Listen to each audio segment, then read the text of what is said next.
দিব বিচাৰিছো এটা বিগ ব্ৰেকিং নিউজ ৰাজ্যত হঠাৎ এটা বিকট শব্দই কপাই যোৱা পৰিলক্ষিত হৈছে ৰাজ্যৰ প্ৰান্তে প্ৰান্তে সন্ত্ৰাসৰ সৃষ্টি কৰিছে এটা বিকট শব্দই মধ্যম আকাশৰ পৰা ৰিমোট সদৃশ এটা সামগ্ৰী সৰি পৰাৰ পাছতে আতংকময় পৰিৱেশৰ সৃষ্টি হৈছে আৰু তাৰ পাছতে ব্যাপক চাঞ্চল্যই বিৰাজ কৰা পৰিলক্ষিত এক আতংকময় পৰিৱেশৰ সৃষ্টি হৈছে অশান্ত জৰ্জৰ পৰিৱেশে বিৰাজ কৰা পৰিলক্ষিত হৈছে ক'ত সংঘটিত হৈছে সমগ্ৰ ঘটনা প্ৰতিটো তথ্যৰ শেহতীয়া আপডেট দিয়াৰ চেষ্টা কৰিম এটা বিগ ব্ৰেকিং নিউজ মুহূৰ্তত জনাৰ চেষ্টা কৰিছে এটা বিকট শব্দই হঠাৎ জোকাৰি গৈছে সমগ্ৰ ৰাজ্য গুৰুত্বপূৰ্ণ খবৰটো মুহূৰ্তত জনাৰ চেষ্টা কৰিছো আকাশ মাৰ্গৰ পৰা খহি পৰা এটা জ্বলন্ত ৰিমোটক লৈ আতংকময় পৰিৱেশৰ সৃষ্টি হোৱা পৰিলক্ষিত হৈছে কৰ্ণ বাহাদুৰ নামৰ লোকজনৰ ঘৰৰ চোতালত পৰিছে সামগ্ৰীবিধ আৰু তাৰ পাছতেই অশান্তময় পৰিৱেশৰ সৃষ্টি হৈছে চাঞ্চল্যই বিৰাজ কৰিছে আকাশৰ পৰা খহি পৰা সামগ্ৰীবিধক লৈ এতিয়া ব্যাপক চাঞ্চল্যৰ সৃষ্টি হৈছে ঘটনাস্থলীত ততাতৈয়াকৈ উপস্থিত হৈছে জামুগুৰিহাট আৰক্ষী আমি দৃশ্যাংশ আছে পৰৱৰ্তী পৰ্যায়ত দৃশ্যাংশ দেখুৱাৰ চেষ্টা কৰিম বিশেষ সামগ্ৰীবিধত লিখা আছে মেড ইন কোৰিয়া আৰু বেলুন সদৃশ ৰিমোট আকাৰৰ সামগ্ৰীবিধক লৈ এতিয়া জামুগুৰিহাটত তীব্ৰ চাঞ্চল্যই বিৰাজ কৰা পৰিলক্ষিত হৈছে নিশাৰ ভাগত ব্যাপক চাঞ্চল্যৰ সৃষ্টি হৈছে এটা বিকট শব্দই হঠাৎ কঁপাই গৈছে ৰাজ্যৰ প্ৰান্তে প্ৰান্ত গুৰুত্বপূৰ্ণ খবৰটো মুহূৰ্তত জনাৰ চেষ্টা কৰিছো আকাশ মাৰ্গৰ পৰা খহি পৰা এটা জ্বলন্ত ৰিমোটক লৈ আতংকময় পৰিৱেশৰ সৃষ্টি হৈছে জামুগুৰিহাটত কৰ্ণ বাহাদুৰ নামৰ লোকজনৰ ঘৰত চোতালত পৰিছে সামগ্ৰীবিধ আৰু হঠাৎ নিশা আকাশ মাৰ্গৰ পৰা এই সামগ্ৰীবিধ সৰি পৰিছে এটা বিকট শব্দ দিছে দৃশ্যাংশৰ মুহূৰ্তত দেখুৱাইছো এক্সক্লুচিভ দৃশ্যাংশ আমি যদি সম্ভৱ হয় ফুল স্ক্ৰীনত দুটাকৈ দৃশ্যাংশ একেলগে দেখুৱাৰ চেষ্টা কৰিম পৰৱৰ্তী পৰ্যায়ত মন্তব্যও শুনাম আকাশ মাৰ্গৰ পৰা হঠাৎ সৰি পৰিছে সামগ্ৰীবিধ আকাশৰ পৰা খহি পৰা জ্বলন্ত ৰিমোটক লৈ এতিয়া আতংকময় পৰিৱেশৰ সৃষ্টি হৈছে জামুগুৰিহাটত আমি নিশাৰ দৃশ্যাংশৰ মুহূৰ্তত যদি সম্ভৱ হয় দেখুৱাৰ চেষ্টা কৰিম আমি নিশা কি ধৰণৰ আতংকময় পৰিৱেশৰ সৃষ্টি হৈছে এটা ৰিমোটে কি ধৰণৰ সন্ত্ৰাসৰ সৃষ্টি কৰিছে আমি দৃশ্যাংশকেইটা দেখুৱাৰ চেষ্টা কৰিম আমি দুটাকৈ দৃশ্যাংশ একেলগে ঘটনাস্থলীত ততাতৈয়াকৈ জামুগুৰিহাট আৰক্ষী উপস্থিত হৈছে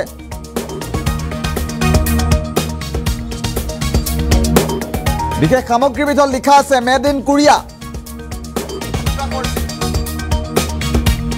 আৰু বিকট শব্দ দিছে এই সামগ্ৰীবিধ সৰি পৰাৰ পাছতে বিকট শব্দই হঠাৎ জোকাৰি গৈছে সমগ্ৰ ৰাজ্যৰ প্ৰান্তে প্ৰান্তে আতংকময় পৰিৱেশৰ সৃষ্টি কৰিছে আকাশৰ পৰা খহি পৰা বেলুন সদৃশ সামগ্ৰীবিধত ৰিমোট সদৃশ বেলুন আকাৰৰ এই সামগ্ৰীবিধত লিখা আছে মেড ইন কোৰিয়া কি সামগ্ৰী বৰ্তমানেও পোহৰলৈ অহা নাই স্থানীয় ৰাইজ আতংকিত হৈ পৰিছে কি হয় এবিধ প্ৰকৃততে কোনো দুষ্ট চক্ৰই কোৰিয়াৰ পৰা অসমত নিক্ষেপ কৰিছে নেকি এই সামগ্ৰীবিধ তাক লৈ এতিয়া চাঞ্চল্যই বিৰাজ কৰা পৰিলক্ষিত হৈছে হঠাৎ নিশা আকাশৰ পৰা এই সামগ্ৰীবিধ সৰি পৰাৰ পাছতে ব্যাপক চাঞ্চল্যই সৃষ্টি কৰা পৰিলক্ষিত হৈছে আমি দৃশ্যাংশৰ মুহূৰ্তত দেখুৱাইছো সামগ্ৰীবিধত স্পষ্টকৈ লিখা আছে মেড ইন কোৰিয়া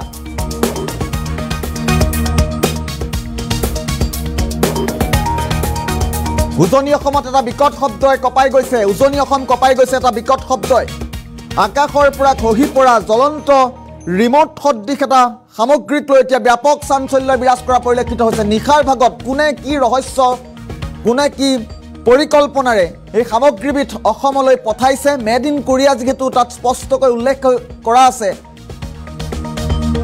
আৰু ঘটনাস্থলীত ততাতৈয়াকৈ জামুগুৰিহাট আৰক্ষী উপস্থিত হোৱাৰ খবৰে মুহূৰ্তত লাভ কৰিছো বিকট শব্দ দিছে আৰু বিকট শব্দৰ পাছতেই কৰ্ণ বাহাদুৰ চেত্ৰী নামৰ লোকজনৰ চোতালত পৰি গৈছে সামগ্ৰীবিধ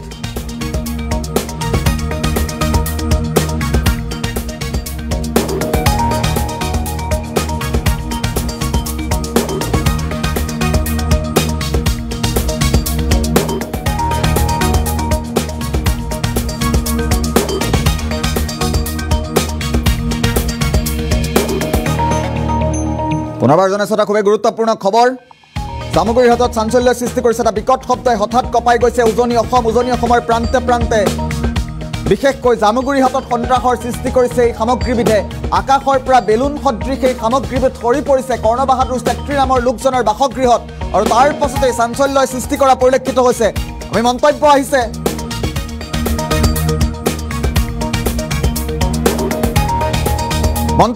এই মুহূৰ্তত শেহতীয়া মন্তব্য আমি পুনে মন্তব্য লোৱাৰ চেষ্টা কৰিম স্থানীয় লোকে কি কয় খবৰটো আহোঁতে তাৰমানে বস্তুটো ওপৰত চালোঁ নাৰিকল গছত দেখিছোঁ মস্ত এটা কাপোৰৰ নিচিনা দেখিলোঁ মই ভাবিলোঁ শালিকা বা মানে হেৰি কি কয় কাউৰীয়ে বা বাঁহ পাতিবৰ কাৰণে লৈ যাইছে বুলি ভাবিলোঁ। তাৰপিছত মোৰ ল'ৰাটো ক'লোঁ, ল'ৰাটোৱে ক'লে এইটো কাউৰীয়েতো ইমান ডাঙৰ বস্তু ল'ব নোৱাৰে, কাপোৰ ইমান ডাঙৰ কাউৰীয়ে, গতিকে এইটো নিশ্চয় কিবা এটা হ'ব। মানে আমাৰ নেমু গছৰ তলত আকৌ মেচিন এটা টিপ টাপ এটা জ্বলি আছে, এইটো বস্তুটো কি? তাৰপিছত কি কৰা যাব? অচিক ফোন কৰি এতিয়া পুলিচে নিলে। মই ভাবিছিলোঁ নাই, এই মেচিনটো পিছতে দেখিছোঁ, মই ভাবিছোঁ এইটো কি হ'ল, কেনেকৈ আহিল ইয়াত? ভয় মোক লগা নাই, কিন্তু আচৰিত এটা হ'লোঁ। উৰাজাহাজ আজি 4-5 দিন বতৰ বেয়াৰ কাৰণে এইফালেতো উৰাজাহাজ হেলিকপ্টাৰ চলি থাকে এইটো লাইনত, উৰাজাহাজো উৰা নাই, এইটো কেনেকৈ পৰিল, কি হ'ল? মোৰ সেইটো এটা আচৰিত এটা ভাৱ হৈ আছিলে মনত। DSP নেকি তেখেত, DSP এইটো কাটিলে, কাটি পেলাই মেচিনটো হাতত ল'লে। তাৰপিছত এই ডাং আছিলে, ডাঙত কাচি কৰি পেলাই তেওঁলোকে আকৌ এইটো গিৰালে। বেলুন ন? বেলুন। এতিয়া আপোনালোকেও দেখিছে বস্তুটো। এই তামোলবিলাক উঠাবৰ কাৰণে আহোঁতে তাৰমানে বস্তুটো ওপৰত চালোঁ, নাৰিকল গছত দেখিছোঁ। এই মন্তব্য আছিল স্থানীয় লোকৰ মন্তব্য। এই মুহূৰ্তত আমি মন্তব্য শুনাৰ চেষ্টা কৰিলোঁ।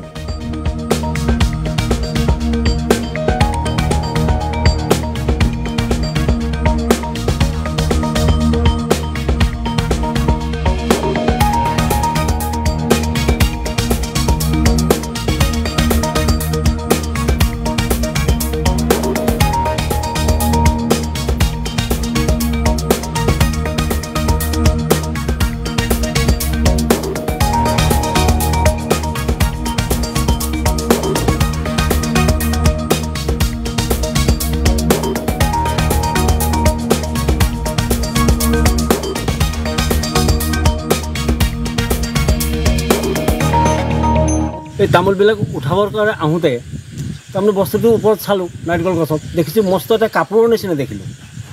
মই ভাবিলোঁ শালিকা বা মানে হেৰি কি কয়, কাউৰীয়ে বা বাঁহ পাতিবৰ কাৰণে লৈ যাইছে বুলি ভাবিলোঁ। তাৰপিছত মোৰ ল'ৰাটো ক'লোঁ, ল'ৰাটোৱে ক'লে এইটো কাউৰীয়েতো ইমান ডাঙৰ বস্তু ল'ব নোৱাৰে, কাপোৰ ইমান ডাঙৰ কাউৰীয়ে, গতিকে এইটো নিশ্চয় কিবা এটা হ'ব। মানে আমাৰ নেমু গছৰ তলত আকৌ মেচিন এটা টিপ টাপ এটা জ্বলি আছে, এইটো বস্তুটো কি? তাৰপিছত কি কৰা যাব? অচিক ফোন কৰি এতিয়া পুলিচে নিলে। মই ভাবিছিলোঁ নাই, এই মেচিনটো পিছতে দেখিছোঁ, মই ভাবিছোঁ এইটো কি হ'ল, কেনেকৈ আহিল ইয়াত? ভয় মোক লগা নাই, কিন্তু আচৰিত এটা হ'লোঁ। উৰাজাহাজ আজি 4-5 দিন বতৰ বেয়াৰ কাৰণে এইফালেতো উৰাজাহাজ হেলিকপ্টাৰ চলি থাকে এইটো লাইনত, উৰাজাহাজো উৰা নাই, এইটো কেনেকৈ পৰিল, কি হ'ল? মোৰ সেইটো এটা আচৰিত এটা ভাৱ হৈ আছিলে মনত। DSP নেকি তেখেত, DSP এইটো কাটিলে, কাটি পেলাই মেচিনটো হাতত ল'লে। তাৰপিছত এই ডাং আছিলে, ডাঙত কাচি কৰি পেলাই তেওঁলোকে আকৌ এইটো গিৰালে। বেলুন ন? বেলুন। এতিয়া আপোনালোকেও দেখিছে বস্তুটো। এই তামোলবিলাক উঠাবৰ কাৰণে আহোঁতে তাৰমানে বস্তুটো ওপৰত চালোঁ, নাৰিকল গছত দেখিছোঁ মস্ত এটা কাপোৰৰ নিচিনা দেখিলোঁ।